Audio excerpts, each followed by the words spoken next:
El siguiente segmento, Restaurados para Siempre, es auspiciado por Fundación Cristo Restaurando Vidas, cubriendo las áreas emocionales y espirituales. Teléfono 561-962-5739.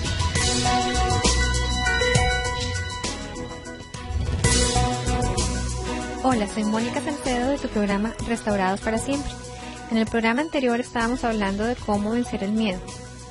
Explicamos unas características de aquel, qué es el miedo, por qué está influenciado a las personas. Hablamos de quién no tiene miedo, todos hemos sentido miedo o temor en algún momento de nuestras vidas. Algunas reacciones físicas también del miedo, también hablamos sobre eso en el programa pasado. Pero ¿qué tipos de miedo conocemos dentro del entorno laboral? Los dije, pero no los expliqué. El miedo al rechazo, miedo al fracaso, miedo a la pérdida de poder y miedo a no llegar al fin de mes y miedo al cambio. Voy a explicar uno por uno. El miedo al rechazo. Este es bastante común en nosotros los latinos. Vivimos en una sociedad muy afiliativa, con necesidad de aceptación. Este tipo de miedo pertenece a la vergüenza ajena, emoción que únicamente sentimos nosotros y que otras sociedades no nos entienden.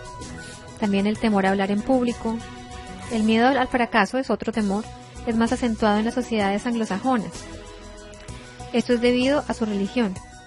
Mientras nosotros que de pronto fuimos criados en ambientes católicos de pequeños o nuestros países tienen raíces católicas, intentamos crear armonía en el grupo y por lo tanto fomenta el miedo al rechazo. En cambio, el calvinismo o las sociedades anglosajonas como la americana, su eslogan es: lo que hagas en esta vida será lo que alcances en la otra. El miedo a la pérdida de poder es quizás el menos reconocido. En un estudio que se hizo con 185 directores generales, solamente un pequeño 6% reconoció padecer de miedo. Sin embargo, todos sabemos cómo nos gusta influir en terceros y mantener nuestra parcela de poder. No lo neguemos. Cuando hablamos de poder, distinguimos varios tipos. El poder que da la jerarquía. Yo soy tu jefe en el escalafón de la empresa. El poder del experto, aquel que domina todos los temas. El poder de tener algo que el otro no tiene o que el otro quiere. Yo tengo esta información y te la doy cuando yo quiera.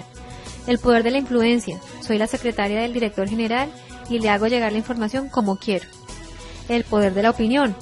Yo te otorgo poder para influirme con tus opiniones. El miedo a no llegar al final de mes es el más extendido. Este temor únicamente respeta a los jóvenes que viven en casa de sus padres sin responsabilidades. Pero ponle una hipoteca en su vida y ellos conocerán cuál es este miedo. El miedo al cambio es el padre de todos los demás miedos, porque detrás de él se desarrollan cualquier otro temor. Una fusión, una reestructuración, etc. Suponen que sintamos miedo a no ser acogidos por el grupo, a fracasar con los objetivos marcados, a perder nuestro puesto en la jerarquía o a perder nuestro trabajo incluso. Cualquiera de ellos tiene la capacidad de paralizarnos y únicamente nosotros podemos lograr conquistarlo. ¿Me estás oyendo? Solo nosotros podemos lograr conquistarlo. ¿Cómo? Identificando cuál de todos estos es nuestro temor en el área laboral.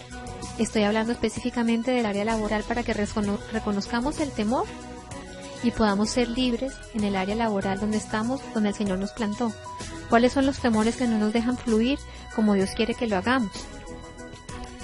Vamos a hablar de cómo podemos conquistar el miedo. Como te lo acabo de decir, el primero es aceptar que tienes miedo.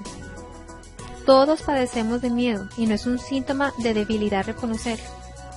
El segundo, identifica cuál es tu miedo. A veces no es fácil reconocerlo. ¿Cuál es nuestra motivación? Es una manera fácil de centrarnos en la otra cara de la moneda. Entonces, cuando encontramos cuál es nuestra motivación, ahí nos damos cuenta cuál es nuestro miedo, porque es miedo a perder lo que nos da la motivación. Si, por ejemplo, tu motivación es hacer todo por tu familia, tu miedo de repente será algún día perderla. Así puedes identificar en qué área tienes miedo. Acuérdate que el Señor no te ha dado espíritu de temor. Él quiere que seas libre.